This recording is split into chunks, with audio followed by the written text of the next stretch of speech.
या व्हिडिओमध्ये आपण पूर्णांकयुक्त अपूर्णांक म्हणजे काय आणि त्याची बेरीज आणि वजाबाकी कशी करायची हे शिकणार आहोत। तर पूर्णांकयुक्त अपूर्णांक म्हणजे काय? तर आपल्याकडे समजा एक उदाहरण आहे 3.1/2। आता इथे बघा आपल्याकडे 3 हा जो भाग आहे हा पूर्णांक आहे आणि 1/2 हा जो भाग आहे हा अपूर्णांक भाग आहे। म्हणजेच हा संपूर्ण झाला आपला एक पूर्णांकयुक्त अपूर्णांक। तर या पूर्णांकयुक्त अपूर्णांकांची बेरीज आणि वजाबाकी कशी करायची ते आपण शिकणार आहोत। तर सर्वप्रथम आपण इथे एक उदाहरण घेऊया, ते आहे 3.5/8 अधिक, पहिले आपण बेरीज शिकूया कारण बेरीज करणं हे वजाबाकी करण्यापेक्षा थोडं सोपं आहे। तर आपण इथे घेतलं 3.5/8 अधिक 2.1/3 आणि याची आपल्याला बेरीज करायची आहे। तर बेरीज करण्याची सगळ्यात सोपी पद्धत म्हणजे काय, तर हे जे दोन पूर्णांक आहेत 3 अधिक 2 यांची प्रथम बेरीज करून घेणे। म्हणजेच या दोन पूर्णांकांची आपण इथे वेगळी बेरीज करू आणि इथल्या अपूर्णांकांची आपल्याला वेगळी बेरीज करायची आहे। म्हणजेच आपल्याला इथे घ्यायचे 5/8 अधिक 1/3। आता पूर्णांकांची बेरीज तर आपल्याला थेट करता येईल, परंतु या अपूर्णांकांची बेरीज करताना आपल्याला प्रथम छेद समान करावे लागतील आणि त्यासाठी आपल्याला छेदांसह तिरकस गुणाकार करावा लागेल। म्हणजे आपल्याला काय करावे लागेल आपण इथे बघूया, आपल्याला 5/8 अधिक 1/3 यांचा तिरकस गुणाकार हा अशा प्रकारे करावा लागेल। 5 गुणिले 3 छेद 8 गुणिले 3 अधिक इथे सुद्धा याच प्रकारे, ते म्हणजे 1 गुणिले 8 छेद 8 गुणिले 3 आणि इथे आपल्याला याचं उत्तर अशा प्रकारे मिळेल 5 त्रिक 15 छेद 8 त्रिक 24 आणि इथे सुद्धा 8 त्रिक 24 म्हणजे आपला छेद समान झालेला आहे। आणि इथे अंशाची बेरीज करताना 15 अधिक हे 8 गुणिले 1 बरोबर 8, म्हणजे आपल्याला इथे उत्तर मिळालेलं आहे 15 अधिक 8 बरोबर 23/24। म्हणजेच इथे अपूर्णांकांची बेरीज ही 23/24 मिळाली आहे आणि हा पूर्णांक जो आहे 3 अधिक 2 हा इथे 5 आपल्याकडे येईल आणि आपल्याला या संपूर्ण प्रश्नाचं उत्तर मिळालं 5.23/24। परंतु जर तुम्ही एक गोष्ट इथे पाहिली की आपल्याला हा जो अपूर्णांकाचा भाग आहे हा 1 पेक्षा मोठा मिळाला असता तर काय झालं असतं? म्हणजे समजा इथे या दुसऱ्या उदाहरणामध्ये आपल्याला 2.2/3 जर दिले असते, मी 1च्या जागी इथे 2 लिहितोय, तर आपल्याला उत्तर काय मिळालं असतं? आपण ते सुद्धा करून बघूया। तर अशा प्रकारे करताना आपल्याला इथे सुद्धा खाली 2 घ्यावा लागेल, इथे सुद्धा 2 घ्यावा लागेल आणि इथे सुद्धा 2 घ्यावा लागेल, म्हणजे आपल्याला इथे वेगळं उत्तर मिळेल।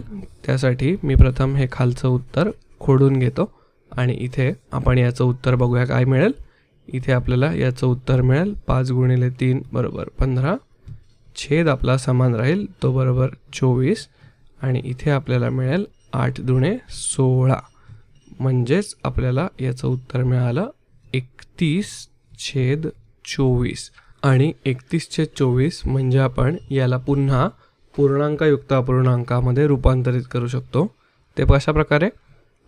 तर 24 एके 24 1 आणि राहिले किती 7/24, म्हणजेच आपल्याला इथे 1.7/24 हे शिल्लक राहिलेले दिसतात आणि हे 3 अधिक 2 हे खाली येतील जशास तसे 5, परंतु त्याच्यामध्ये हा 1 पूर्णांक सुद्धा बेरीज केला जाईल आणि तेव्हा याचं आपल्याला उत्तर मिळेल 5 अधिक 1 बरोबर 6.7/24, म्हणजे आपल्याला संपूर्ण उत्तर बदलताना दिसेल आणि या प्रश्नाचं उत्तर आपल्याला हे मिळेल। तर तुम्हाला ही पद्धत समजली असेल। आता आपण यापुढे एक वेगळी पद्धत बघूया आणि त्या पद्धतीचं नाव आहे अंशाधिक अपूर्णांकात रूपांतर करून पूर्णांकयुक्त अपूर्णांक सोडवणे। म्हणजेच आपण ही पद्धत बेरीज किंवा वजाबाकी दोन्हीसाठी वापरू शकतो आणि ही एक मनोरंजक पद्धत आहे। चला आपण ती बघूया। आणि आपल्याकडे इथे त्याच्यासाठीचं पहिलं उदाहरण आहे 1.2/3 अधिक 2.7/9. आता या पद्धतीमध्ये आपण पूर्णांकाला प्रथम छेदाने गुणतो आणि त्यामध्ये अंश मिळवतो आणि ज्यामुळे आपल्याला नवीन अंश मिळतो, परंतु छेद तोच राहतो. तर अशा प्रकारे आपण हा प्रश्न सोडवून बघूया. तर इथे आपल्याला सर्वप्रथम छेदाला पूर्णांकाने गुणायचे आहे आणि त्याच्यामध्ये अंशाची बेरीज करायची आहे आणि छेद तसाच राहील. आणि इथे सुद्धा आपल्याला या पूर्णांकाला छेदाने गुणायचे आहे, म्हणजेच काय येईल 9/2 अधिक अंश जसाच तसा छेद 9. आणि याचं आपल्याला उत्तर मिळेल 3 × 1 = 3 अधिक 2 5 5/3 अधिक 9 × 18 अधिक 7 = 25 25/9. परंतु इथे बघा आपल्याकडे हा जो छेद आहे हा आणि हा छेद आहे हे वेगवेगळे आहेत, त्याच्यामुळे आपल्याला याला छेद 9 करता येईल. म्हणून इथे आपण अंश आणि छेदाला 3 ने गुणूया. तर आपण ते अशा प्रकारे करू 5 × 3 आणि 3 × 3 अधिक 25/9. आणि आपल्याला याचं उत्तर मिळतं 5×3 = 15 25/9 बरोबर आपल्याला एकूण उत्तर मिळेल 40/9.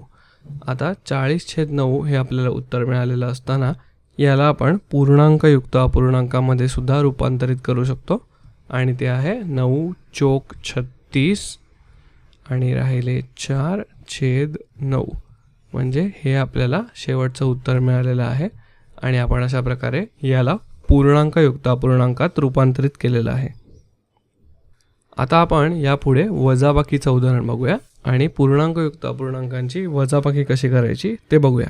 त्यासाठी मी इथे पहिलं उदाहरण घेतो 3.2/3 वजा 1.1/2. तर माझ्या मते वजाबाकीसाठी अंशाधिक अपूर्णांकामध्ये रूपांतर करण्याची पद्धत ही सुरक्षित पद्धत आहे.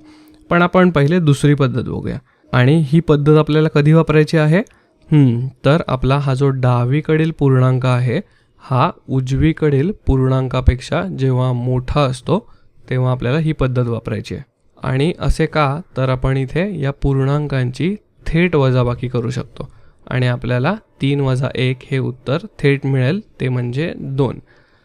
आणि इथे आपल्याला अपूर्णांकांची सुद्धा वजाबाकी करायची आहे, त्यामुळे आपण इथे सर्वप्रथम बेरजेचं चिन्ह घेऊया आणि या अपूर्णांकांना मी या वेगळ्या रंगामध्ये लिहितो, ते म्हणजे 2/3 वजा 1/2 आणि यांची आपण वजाबाकी करूया.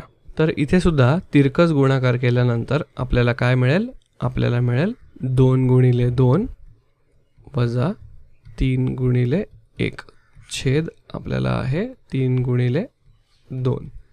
म्हणजेच याचं उत्तर आपल्याला इथे असं दिसेल 4 - 3/6 म्हणजे 1/6. तर हे उत्तर आपल्याला 1/6 इतकं मिळालं आहे आणि म्हणून आपल्याला इथे उत्तर मिळतं 2.1/6.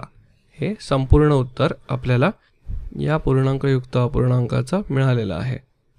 इथे आपल्याला या 2 गोष्टी लक्षात ठेवणं गरजेचं आहे, ते म्हणजे आपला डावीकडचा पूर्णांक हा उजवीकडच्या पूर्णांकापेक्षा मोठा होता आणि डावीकडचा अपूर्णांक हा सुद्धा आपल्या उजवीकडच्या अपूर्णांकापेक्षा मोठा होता. म्हणून आपल्याला या पद्धतीने सोडवणं सोपं झालं. आता आपण दुसऱ्या पद्धतीने अशा प्रकारचे एक उदाहरण सोडवून बघूया आणि ती पद्धत आहे अंशाधिक अपूर्णांकात रूपांतर करून सोडवणे. तर यासाठी आपण उदाहरण घेऊया 4.1/2 वजा 3.4/5. इथे बघा तुम्हाला एक गोष्ट लक्षात येईल की डावीकडचा हा अपूर्णांक हा उजवीकडच्या अपूर्णांकापेक्षा छोटा आहे. आणि तुम्हाला हे जर समजत नसेल की हा छोटा आणि मोठा कसा असतो, तर आपण इथे तिरकस गुणाकार करून बघूया. ते म्हणजे 5 × 1 = 5 आणि 4 × 2 = 8. म्हणजेच हा डावीकडचा अपूर्णांक छोटा आहे आणि उजवीकडचा अपूर्णांक मोठा आहे. ही असं बघण्याची सोपी पद्धत आहे. तर यांची अंशाधिक अपूर्णांकात रूपांतर करून वजाबाकी करण्याची पद्धत आपण बघूया. तर या पद्धतीमध्ये आपल्याला सर्वप्रथम छेदाने आपल्या पूर्णांकाला गुणायचे आहे आणि त्याच्यामध्ये अंशाची बेरीज करायची आणि छेदामध्ये आपल्याला छेद तसाच ठेवायचा आहे. आणि इथे सुद्धा आपण करूया आपल्या छेदाने पूर्णांकाला गुणून त्यामध्ये अंश मिळवणे आणि छेद तसाच ठेवणे. आता याचं आपल्याला उत्तर मिळतं 4 दुणे 8 आणि 1 9, 9/2 वजा 5 15 अधिक 4 19/5. आता इथे बघा आपल्याकडे छेद दोन्हीकडे समान नाही आहे आणि आपण इथे एका छेदाचा गुणाकार जरी केला तरी सुद्धा आपल्याला छेद समान करता येणं थोडं मुश्किल आहे. त्याच्यामुळे आपण इथे दोन्ही अपूर्णांकांचा छेद समान करण्याचा प्रयत्न करूया.